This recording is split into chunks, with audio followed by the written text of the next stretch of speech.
Hello and welcome. I'm so glad you're joining me. And I want you to just take a breath because in the next 20 minutes, I want to give you the benefit of seeing how compassionate communication can change your life and can change the lives of your clients. My name is Linda Kroll, and for 35 years, I've been an internal family systems therapist, mediator, attorney, spiritual coach. And we're going to talk today about what is compassionate communication and how do you use it now to change your relationships. So I define compassionate communication as the ability to relate from your best self, let go of your limiting beliefs and judgments, unburden pain from the past, and relate from your heart. So I saw that a lot of people that signed up today, and you might be looking on the replay, are professionals who work with individuals and couples. And what I'm going to share with you today is how compassionate communication with your own self will help you then offer that to your clients. So with everything that's going on in the world right now, in politics, economy, in your relationships, you may have some bad habits of relating. You may have some walls that you built around your heart to certain people. You may have some filters through which you judge other people. And if you're a professional who works with clients, you know exactly what I mean. They come in, they have stories, they tell you what's wrong with their husband or their parents or their children, and they might want to tell you their story the whole time. And what I want to help you do is give them the skills to look at their situation from their higher self. Because as Wayne Dyer says, when you change the way you look at something, what you look at changes. And that's what we're going to do today. So let me ask you a question. When you speak to yourself, how kind are you? What's the tone? What are the limiting beliefs you have about yourself? You're not enough, you're too much. What is the pain from your past that you may have from your childhood? And how does that affect how you're relating to the people in your life? Because often we're relating from our ego, from how we think things should be, how people should be, our expectations, as someone said, are premeditated resentments. So how do we start over, both with the relationship we have with ourselves and the relationship we have with others? So if compassionate communication is something that can be learned in 4 steps, which it is, we start with connecting to your best self. And I'm going to ask you, what is your definition of self? In internal family systems therapy, self is calm, clear, compassionate, curious, creative, confident, connected energy. I often talk about when we're in gratitude, we're in self. But we're not always in self. We're not always looking from this place of curiosity and compassion. We're looking at it from judgment. We're looking at it from our parts. And in internal family systems therapy, there's parts that we exile, parts that we manage with, and parts that we get extreme with. So for you, for your clients, if you're exiling your sadness or your hurt or your fear, for me, I used to exile my anger because my father was manic depressive. He used to yell a lot. Anger wasn't safe, so I pushed aside my anger. And I managed by being codependent and nice and pleasing and caretaking. And when I couldn't take care of everybody's needs and I started to feel some of that sadness or fear or even anger, I got extreme. For me, it was to eat too much or be on my computer too much or take too much sugar or whatever I was doing to numb. So what do you do? What are you exiling? How do you manage? And what do you get extreme with? Because when you're in self, and I'm going to talk to you about how to be in self and give you a meditation that you can access to get to self, then things change in how you react. And in Chopra Center, when I became a therapist, mediator, teacher of meditation, yoga, and Ayurveda, we talked about higher consciousness. And it's looking at your life from a more spiritual perspective, where things aren't happening, as they say, to you, they're happening for you. What are you supposed to learn? So when you connect to your best self, you realize there's some parts that are carrying limiting beliefs. And where did those limiting beliefs come from? Well, if you look at your family of origin, or if you're working with clients and help them look at their family of origin, and we do that all in the first session, and I'm going to show you how to offer that to your clients. When you look at the limiting beliefs people grew up with, then you can help them recognize they don't have to keep believing those beliefs, either about themselves or others. And I often help people put on a spiritual graft, their ego's wounds, where instead of judgments and resentments and hurt and anger, We put a graft on where we're grateful for what is, radically accept what is, forgive ourselves and each other, and trust that we're on our way to a better relationship. So when you're not stuck in your limiting beliefs and you're connected to your higher self, you're already halfway there. Okay. The third step is to unburden pain from the past. And how do you do that? You unburden pain from the past by recognizing it. Sometimes we go to our bodies and see where we're holding the tightness in our stomach or the chest or the back of your neck. And what's in there? What's that energy trying to tell you about things that you're not focusing on? And one of my coaches, Mel Mason, talks about allowing the now, where we just sit for 5 minutes quietly and just allow whatever is to be. It's a little different from meditation, but that will work too. Meditation, journaling, walking in nature, ways to access your higher self and bring that calm, compassionate energy as you explore the beliefs you're choosing to believe. And you recognize there is some pain from the past. It could be from your childhood. It could be from your earlier relationships. It could be from the relationship you're in now. But unburdening that and helping your clients unburden that gives them more self-energy to feel better and compassionately communicate to all parts of themselves. The parts that are scared, sad, hurt. The parts that manage by being nice, pleasing, caretaking, hardworking, sarcastic, and even the parts that eat too much or drink too much or work out too much or get enraged or get depressed, even those parts that get extreme.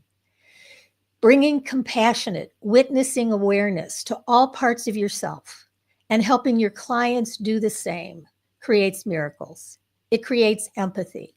It creates a new way to relate to all the people in your life, and most of all, to relate to yourself. And the fourth part, connect to your best self.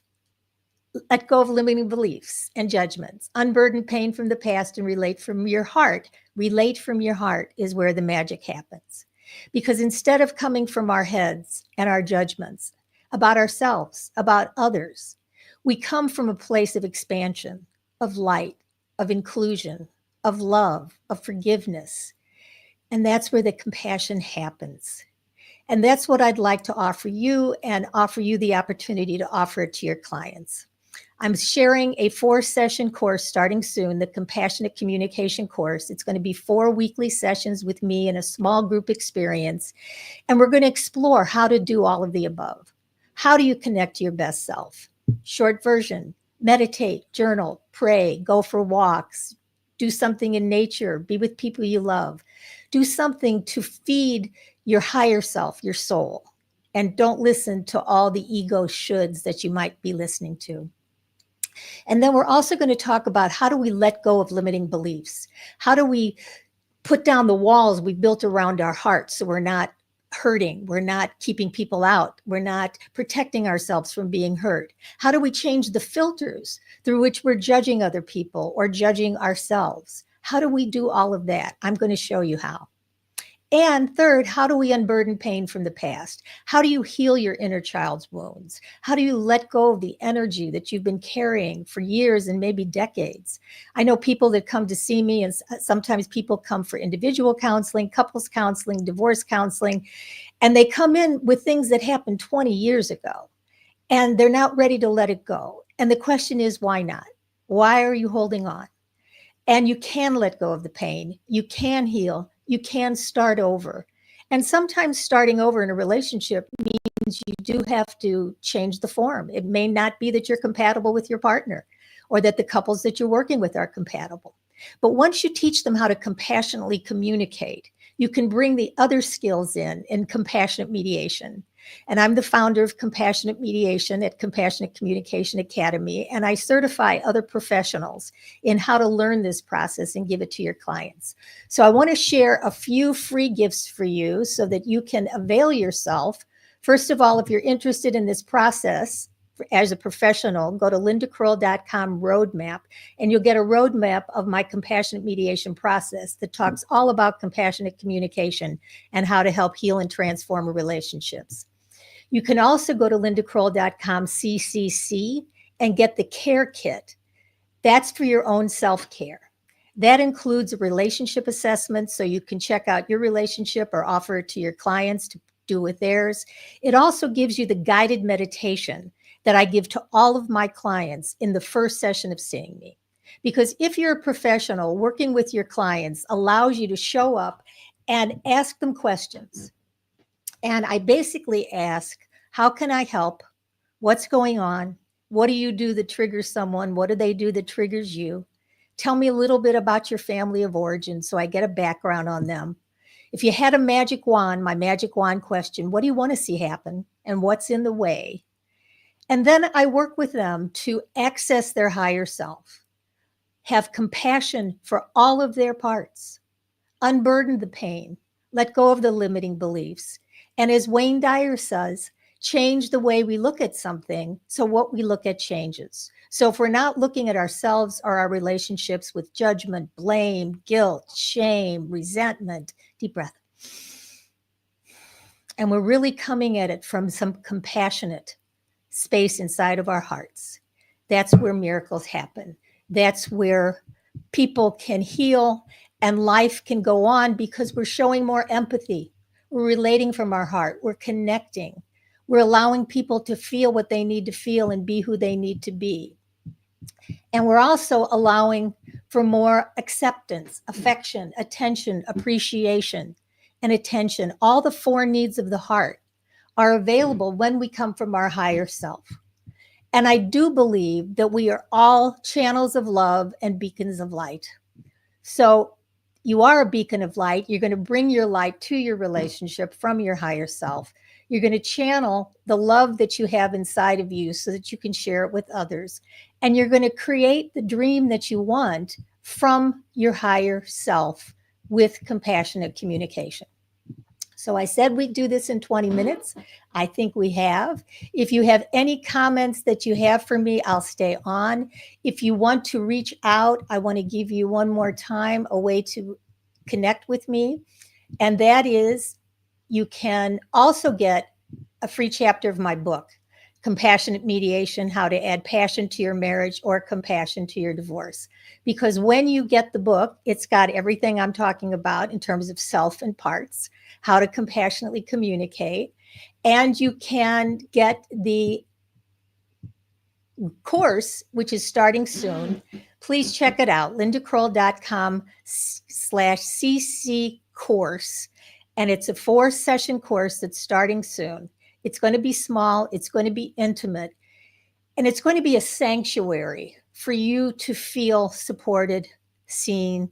Because at this time in our lives and in this time in the world, we need all the compassionate communication we can get. We need to be the light that we are. We need to bring our highest self, our best wisdom, our compassion, our curiosity instead of judgment. And sometimes we need support to do that, because I know as a practitioner, you're very well trained, you're highly skilled, you've worked with a lot of people, and sometimes just remembering to take care of ourselves is paramount. How do we find time for ourselves? How do we make self-care a priority? How do we forgive ourselves for any decision we did or didn't make? How can we start over, starting now? And the compassionate communication starts with how you communicate to yourself. So take a breath right now and check your body. See if there's somewhere in your body that you're feeling tight or feeling tense. Could be in your stomach or your chest or the back of your shoulders. Could be in your throat. Put your hand on that area where you feel any tension or tightness and just breathe. In fact, do 3 belly breaths. Inhale, abdomen out. Exhale, belly button back to your spine. Good. Inhale, abdomen out. Exhale, belly button back to your spine. One more. Inhale, abdomen out. Exhale, belly button back to your spine. Good. Now just let your breathing become normal. And as you do, imagine that your feet are growing roots to the center of the earth. And as those roots go deeper and wider, you're going to feel very firmly rooted and planted and grounded, like a tree or a mountain. So whatever swirls around you in your personal life, in the country, in the world, isn't going to take you off your foundation. You're going to bring that nurturing energy up from the earth, up through your feet, your calves, your knees, your thighs, your hips, your groin, your stomach, your chest, and into and around your heart with all the feelings that are there.